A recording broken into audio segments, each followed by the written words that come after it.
Hi guys, I welcome you at Jahangir Tutorials. I am Professor Zubair Jahangir and today I'll be taking you all through how to approach the jurisprudence, interpretation and general laws subject. First of all, this is your paper 1 of module 1. Okay, now let's see how many chapters are there and how big is the subject. First of all, the subject has only 17 chapters. So only 17 chapters and we can manage the subject. Now what are the subject likes? What do you mean by jurisprudence? What is interpretation and general laws? Firstly, this subject is about law in general. It covers your basic laws which you must know, whether you are doing CS or not. First is your Constitution of India. And also here against the chapters, I've also put out the average marks that it comes in the exam. So the most important chapter is your Constitution of India. So it talks about how was the constitution made, whether you can amend it, what are the fundamental rights, fundamental duties, etc. All given in your Constitution of India. Next, also, you need to know what are the laws for crimes in India. That is your Indian Penal Code. It's also called as your Law of Crimes. Let's see where it is. The Indian Penal Code. It has a weightage of around 9 marks in the exam. Now, when we have the Indian Penal Code, what does it talk about? It talks about murder, extortion, forgery, theft. All of those aspects are covered in IPC, a very interesting chapter. Now, they also give you the procedures with respect to criminal laws. For example, when you see a murder, that is a crime. It is covered in IPC, Indian Penal Code. But how is the procedure that the police has to follow? What is an FIR, what is a bail, what is provision of arrest, warrants, etc. All of that is given in the procedural law, which is covered in your criminal procedure code. Again, very important chapter. Same thing, you have your civil laws, which are called as your torts. Civil laws are basically wrongs which are not crimes. Okay, so those chapters are given. The example I can give you is of battery, assault, these things you will learn, trespass. All of this comes under torts, even defamation comes under tort. It is for 8 marks. The procedure for civil matters is given in your civil procedure code. Then you have your Stamp Act. You have, whenever you buy property, you have to register the property, where you have to go, in how much time you need to register, is all given in the Registration Act. Then if you want to obtain any information from the government and government authorities, you can file an RTI and obtain the information within a period of 30 days. The provisions of RTI is given in your RTI Act 2005, covering a weightage of 4 marks. Also your Information Technology Act, it comes for 6 marks, which we're talking of cyber theft, cyber terrorism, etc. So then you have your Evidence Act, you have your courts in general. When I say tribunals means what? You have heard of High Court, Supreme Court. But there are other courts also which are dedicated to take up a certain matter. Those matters could be like your company courts, like professionals like you and me need to know. NCLT, when you want to go and appeal, it is NCLAT, National Company Law Appellate Tribunal. From the NCLAT, it goes into Supreme Court. So those are covered here. Now all of these cases, suits that you need to file, it has to be within a deadline. For example, if today my rights are violated, I have to reach up to the court within a certain time. That is given in your Limitation Act. The time limit to file cases. Now for every kind of case, there is given a certain time limit. The provision with respect to all those time limit, when the time limit can be extended, etc. is given in your Limitation Act 1963, has a weightage of around 7 marks. Then you have your administrative laws, your General Clauses Act. General Clauses Act is basically an act covering definitions. Mostly, if any act is silent, we go to the General Clauses Act to see the definitions. General definition, what do you mean by the term here? Now, instead of writing it on all different acts, every time writing it, they just give it in one act which covers the general definitions. That is given in a General Definitions Act. Whenever you have a doubt with respect to any act, that time you need to sit and interpret what the act has to say.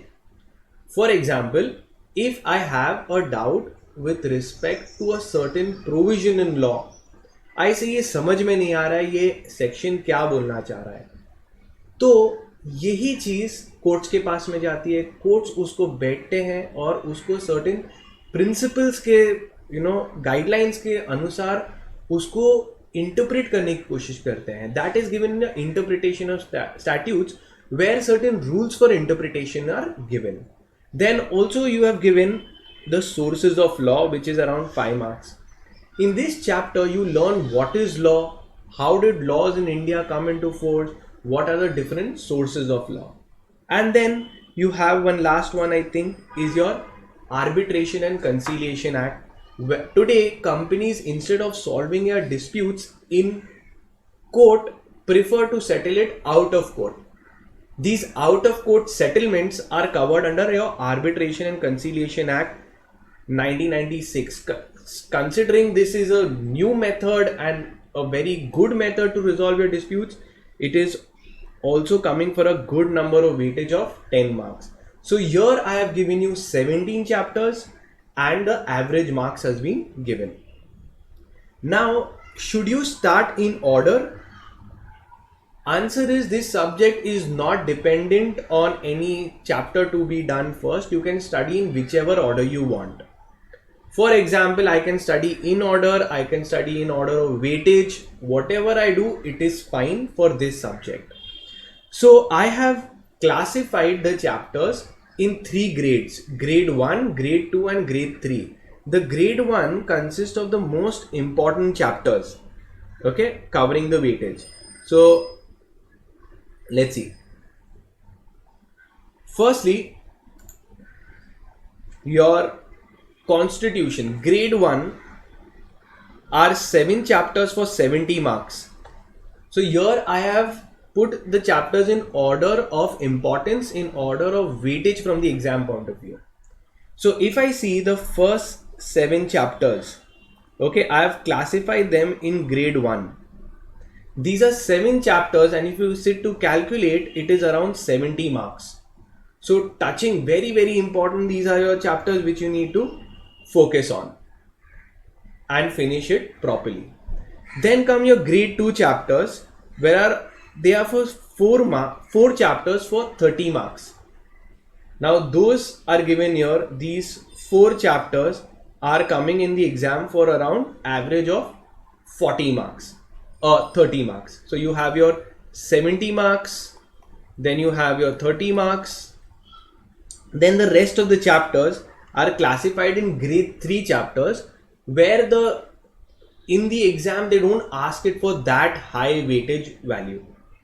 So on an average, if we see these chapters come, 6 chapters are coming for 30 marks. So after we see the past trend, we can determine a strategy for the future that we need to do the certain chapters thoroughly well. Okay. Then comes, after these chapters, you can study in the order of importance also, or in the flow where the module has given, that is in this flow. Okay, up to you. It is okay, you will be able to manage it out. Then coming to the paper pattern, paper कैसा आता है and कितने marks के आते हैं, direct questions आते हैं या कैसे. So let's analyze the paper pattern for the exam also. Now this pattern is continued in the past, and it is expected that it will continue in the future as well. Though it is no certainty, but we can have a presumption on basis that this will be the paper pattern in future as well. So the paper jurisprudence comes for around 3 hours. You get the paper for 3 hours, and the paper will be of 100 marks. The total number of questions that they ask are 6. So there are 6 questions. So in the question 1, you have 4 questions of 5 marks each. So question number 1, you will have 4 questions to answer for 5 marks each, so a total of 20 marks. Your question 2, if you notice, and your question 6 are the ones which come with an option. So you get an option, either you want to attempt question 2 or 2A. These will contain 4 questions of 4 marks each, so 16 marks. Like that you have your question number 3 also for 4 questions for 4 marks each. Then question number 4 also. Question number 5 is pretty interesting. And you notice that there are 2 questions that are coming in for 8 marks each. So yes, in your exam there can be big questions also that are coming. 8 markers also come. So you definitely have to know your content pretty well to elaborate it properly. So 2 questions for 8 marks is your 16 marks. And then again you get an option whether you want to attempt question 6 or 6A. It will have 4 questions of 4 marks each, 16 again. So when you do a total, you will come to know that the paper is for 100 marks. Okay, so this is how it comes in the exam. Further, let's see the paper, a past year paper, how does it come in the exam. So we are just seeing an overview to understand that are the questions situational, what kind of questions are coming, whether it is direct questions or no. So actually this paper is very simple. Questions are direct with the exceptions of few where they ask a few case studies. So questions asked are mostly direct questions, question and direct answer from the module or the notes, with the exception of few which are basically case studies. So let's see. Firstly, your time allowed is 3 hours, 100 mark questions, total number of questions are 6. You need to attempt all 6 questions. Now question number 1 we had seen was how many? 5 markers for 4 questions for 5 marks each. So you have your first question is for 20 marks, and then after that it will be all 16 markers. Then you have your option whether you want, you can attempt question 2 or 2A. Now if you see, these questions are pretty direct. Throughout wherever I see what is an arbitration agreement, what is this, reasonable construction, what do you mean by stare decisis, these are all very simple with the exception of few. Means what? This is a case study given that passed a law regarding sound amplifier. This is from the Constitution of India, and this case law is also discussed in the notes and in the module. So the questions and the case laws are also covered in the module. They don't ask frequently outside the module. Okay, so all of these questions are direct questions. Then you have your question 2A, again 4 questions of 4 marks each, 16 marker. Then you have your question 3, mandatorily to be attempt 4 questions of 4 marks each. Then you have your question number 4 again, then 4 questions of 4 marks each. Then coming to the interesting part is of question number 5. It has 2 questions of 8 marks. So this is how the 16 marks is covered, which is very important for you to crack this pretty well because it's a 8 marker answer. Then question number 6, again you get an option, either you attempt question 6 or question 6A. Okay, up to you. These will be 4 questions of 16 marks each. That is it. So with the end of the video, actually your preparation should start, and it's time for success. I wish you all the very best. So let's begin.